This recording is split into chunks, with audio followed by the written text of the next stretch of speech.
Familia, ¿cómo están? Bienvenidos a todos. Resulta que hoy estamos en nuestro día número 300.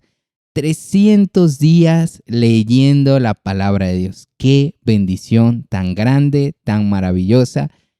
Creamos y seamos conscientes además que esta guía, que es la palabra de Dios, es la que, completamente la voz de Dios al hombre, y además de eso, en ella encontramos todo el consejo útil y necesario para tener una vida financiera en éxito, tener una área familiar en éxito, una vida ministerial en éxito, porque dice la Escritura que en vano edifican los edificadores si no es el Señor quien lo hace. Vamos a orar. Hoy vamos a terminar de leer Efesios capítulos 5 y 6 y la carta que Pablo le escribió a Tito. Pablo, en su rol de levantar iglesias, asimismo levantó personas para que las pastorearan. Entre ellas encontramos a Tito, también a Timoteo, y en estas cartas se da mucho énfasis a luchar en contra de las falsas enseñanzas que se estaban levantando y que aún se levantan en contra del evangelio. Por esa razón es necesario conocer bien la palabra de Dios. Vamos a orar. Precioso Dios, te pedimos que nos enseñes y que nos hables en el nombre de Jesús y que sea solamente tu palabra en nuestras vidas. Amén y amén. Efesios capítulo 5, verso 1, y leemos en el nombre del Padre, del Hijo y con la preciosa guía del Espíritu Santo de Dios. Y dice Pablo: sed pues imitadores de Dios como hijos amados, y andad en amor, como también Cristo nos amó y se entregó a sí mismo por nosotros, ofrenda y sacrificio a Dios en olor fragante. Pero fornicación y toda inmundicia o avaricia, ni aun se nombre entre vosotros como conviene a santos, ni palabras deshonestas, ni necedades, ni trahunerías, que no convienen, sino antes bien acciones de gracias. Porque sabéis esto, que ningún fornicario o inmundo o avaro que es idólatra tiene herencia en el reino de Cristo y de Dios. Nadie os engañe con palabras vanas, porque por estas cosas viene la ira de Dios sobre los hijos de desobediencia. No seáis, pues, partícipes con ellos, porque en otro tiempo erais tinieblas, mas ahora son luz en el Señor. Anden como hijos de luz, porque el fruto del Espíritu es en toda bondad, justicia y verdad, comprobando lo que es agradable al Señor, y no participéis de las obras infructuosas de las tinieblas, sino más bien reprendedlas, porque vergonzoso es aún hablar de lo que ellos hacen en secreto. Mas todas las cosas, cuando son puestas en evidencia por la luz, son hechas manifiestas, porque la luz es lo que manifiesta todo. Por lo cual dice: despiértate tú que duermes, y levántate de los muertos, y te alumbrará Cristo. Mirad pues con diligencia cómo andéis, no como necios, sino como sabios, aprovechando bien el tiempo, porque los días son malos. Por tanto, no sean insensatos, sino entendidos de cuál sea la voluntad del Señor. No os embriaguéis con vino, en lo cual hay disolución, antes bien sed llenos del Espíritu, hablando entre vosotros con salmos, con himnos y cánticos espirituales, cantando y alabando al Señor en vuestros corazones, dando siempre gracias por todo al Dios y Padre en el nombre de nuestro Señor Jesucristo. Someteos los unos a los otros. Verso 21. Someteos unos a otros en el temor de Dios. Las casadas estén sujetas a sus propios maridos, como al Señor, porque el marido es la cabeza de la mujer, así como Cristo es cabeza de la iglesia, la cual es su cuerpo, y Él es su Salvador. Así que, como la iglesia está sujeta a Cristo, así también las casadas lo estén a sus maridos en todo. Maridos, amad a vuestras mujeres, así como Cristo amó a la iglesia y se entregó a sí mismo por ella, para santificarla, habiéndola purificado en el lavamiento del agua por la palabra, a fin de presentársela a sí mismo una iglesia gloriosa que no tuviese mancha, ni arruga, ni cosa semejante, sino que fuese santa y sin mancha. Así también los maridos deben amar a sus mujeres como a sus mismos cuerpos. El que ama a su mujer, a sí mismo se ama, porque nadie aborreció jamás a su propia carne, sino que la sustenta y la cuida, como también Cristo a la iglesia, porque somos miembros de su cuerpo, de su carne y de sus huesos. Por esto dejará el hombre a su padre y a su madre, y se unirá a su mujer, y los dos serán una sola carne. Grande es este misterio, mas yo digo esto respecto de Cristo y de la iglesia. Por lo demás, cada uno de vosotros ame también a su mujer como a sí mismo, y la mujer respete a su marido. Hijos, obedeced en el Señor a vuestros padres, porque esto es justo. Honra a tu padre y a tu madre, que es el primer mandamiento con promesa, para que te vaya bien y seas de larga vida sobre la tierra. Y vosotros, padres, no provoquéis a ira a vuestros hijos, sino criadlos en disciplina y amonestación del Señor. Siervos, obedeced a vuestros amos terrenales con temor y temblor, con sencillez de vuestro corazón, como a Cristo, no sirviendo al ojo como los que quieren agradar a los hombres, sino como siervos de Cristo, de corazón, haciendo la voluntad de Dios, sirviendo de buena voluntad como al Señor y no a los hombres, sabiendo que el bien que cada uno hiciere, ese recibirá del Señor, sea siervo o sea libre. Y vosotros, amos, haced con ellos lo mismo, dejando las amenazas, sabiendo que el Señor de ellos es vuestro, y vuestro está en los cielos, y que para Él no hay acepción de personas.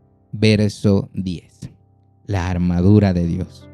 Por lo demás, hermanos míos, fortaleceos en el Señor y en el poder de su fuerza, vestidos de toda la armadura de Dios, para que podáis estar firmes contra las acechanzas del diablo.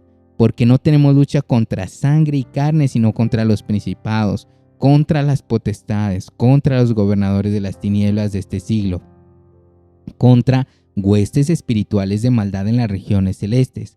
Por tanto, tomad toda la armadura de Dios para que podáis resistir en el día malo, y habiendo acabado todo, estar firmes.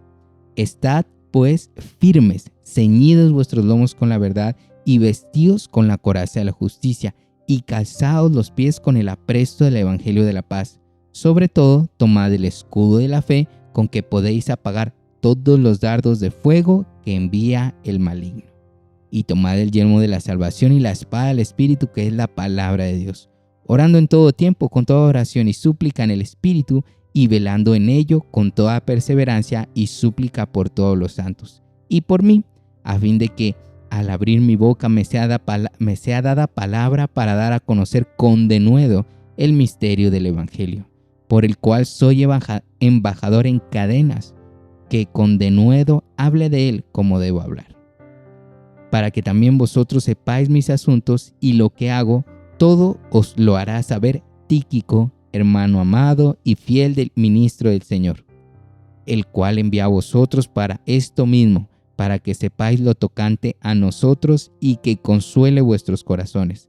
Paz sea a los hermanos y amor con fe de Dios Padre y del Señor Jesucristo, y la gracia sea con todos los que aman a nuestro Señor Jesucristo, con amor inalterable. Amén. Y así hemos terminado la carta a los Efesios. Continuamos con Tito, capítulo 1.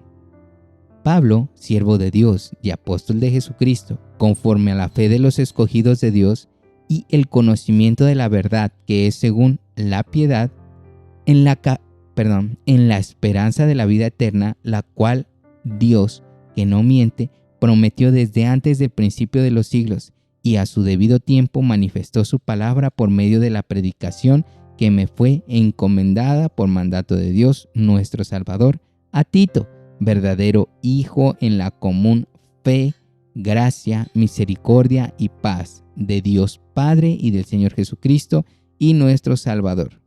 Requisitos de ancianos y obispos. Verso 5. Por esta causa te dejé en Creta, para que corrigieseis lo deficiente y establecieseis ancianos en cada ciudad, así como yo te mandé. El que fuera irreprensible, marido de una sola mujer, y tenga hijos creyentes que no estén acusados de disolución ni de rebeldía. Porque es necesario que el obispo sea irreprensible como administrador de Dios, no soberbio, no iracundo, no dado al vino, no pendenciero, no codicioso de ganancias deshonestas, sino hospedador, amante de lo bueno, sobrio, justo, santo, dueño de sí mismo, retenedor de la palabra, fiel como ha sido enseñada, para que también pueda exhortar con sana enseñanza y convencer a los que contradicen. Porque hay aún muchos contumaces habladores de vanidades y engañadores, mayormente los de la circuncisión, a los cuales es preciso tapar la boca, que trastornan casas enteras, enseñando por ganancia deshonesta lo que no conviene. Uno de ellos, su propio profeta, dijo: los cretenses siempre mentirosos, malas bestias, glotones ociosos. Este testimonio es verdadero. Por tanto, repréndelos duramente para que sean sanos en la fe, no atendiendo a fábulas judaicas ni a mandamientos de hombres que se apartan de la verdad. Todas las cosas son puras para los puros, mas para los corrompidos e incrédulos nada les es puro, pues hasta su mente y su conciencia están corrompidas. Profesan conocer a Dios, pero con los hechos lo niegan, siendo abominables y rebeldes, reprobados en cuanto a toda buena obra. Capítulo 2. Pero tú habla lo que está de acuerdo con la sana doctrina, que los ancianos sean sobrios, serios, prudentes, sanos en la fe, en el amor, en la paciencia. Las ancianas asimismo sean reverentes en su porte, no calumniadoras, no esclavas del vino, maestras del bien. Que enseñen a las mujeres jóvenes a amar a sus maridos y a sus hijos, a ser prudentes, castas, cuidadosas de casa, buenas, sujetas a sus maridos, para que la palabra de Dios no sea blasfemada. Exhorta asimismo a los jóvenes a que sean prudentes, presentándote tú como ejemplo en todo y en buenas obras, en la enseñanza, mostrando integridad, seriedad, palabra sana e irreprochable, de modo que el adversario se avergüence y no tenga nada malo que decir de vosotros. Exhorta a los siervos a que se sujeten a sus amos, que agraden en todo, que no sean respondones, no defraudando, sino mostrándose fieles en todo, para que en todo adornen la doctrina de Dios nuestro Salvador. Porque la gracia de Dios se ha manifestado para salvación a todos los hombres, enseñándonos que, renunciando a la impiedad y a los deseos mundanos, vivamos en este siglo sobria, justa y piadosamente, aguardando la esperanza bienaventurada y la manifestación gloriosa de nuestro gran Dios y Salvador Jesucristo, quien se dio a sí mismo por nosotros para redimirnos de toda iniquidad y purificar para sí un pueblo propio, celoso de buenas obras. Esto habla y exhorta y reprende con toda autoridad, nadie te menosprecie. Capítulo 3. Recuérdales que se sujeten a los gobernantes y autoridades, que obedezcan, que estén dispuestos a toda buena obra, que a nadie difamen, que no sean pendencieros, sino amables, mostrando toda mansedumbre para con todos los hombres. Porque nosotros también éramos en otro tiempo insensatos, rebeldes, extraviados, esclavos de concupiscencias y deleites diversos, viviendo en malicia y envidia, aborrecibles y aborreciéndonos unos a otros. Pero cuando se manifestó la bondad de Dios nuestro Salvador y su amor para con los hombres, nos salvó, no por obras de justicia que nosotros hubiéramos hecho, sino por su misericordia, por el lavamiento de la regeneración y por la renovación en el Espíritu Santo, el cual derramó en nosotros abundantemente por Jesucristo nuestro Salvador, para que, justificados por su gracia, viniésemos a ser herederos conforme a la esperanza de la vida eterna, palabra fiel es esta, y en estas cosas quiero que insistas con firmeza para que los que creen en Dios procuren ocuparse en buenas obras. Estas cosas son buenas y útiles para los hombres. Pero evita las cuestiones necias y genealogías y contenciones y discusiones acerca de la ley, porque son vanas y sin provecho. Al hombre que cause divisiones después de una y otra amonestación, deséchenlo. Peca y está condenado por su propio, sabiendo que el tal se ha pervertido y peca y está condenado por su propio juicio. Cuando envíe a ti a Artemas o a Tíquico, apresúrate a venir a mí en Nicápolis, porque allí he determinado pasar el invierno. A Zenas, intérprete de la ley, y a Apolos, encamínales con solicitud, de modo que nada les falte, y aprendan también de los nuestros a ocuparse de buenas obras para los casos de necesidad, para que no sean sin fruto. Todos los que están conmigo te saludan. Saluda a los que nos aman en la fe. La gracia sea con todos vosotros. Amén. Y de esta manera hemos terminado la carta a Tito. Hoy oro para que siempre la paz, la seguridad, la sabiduría de Dios reine en tu corazón y que seamos esforzados y valientes para seguir estudiando este maravilloso libro de la vida. Bendiciones.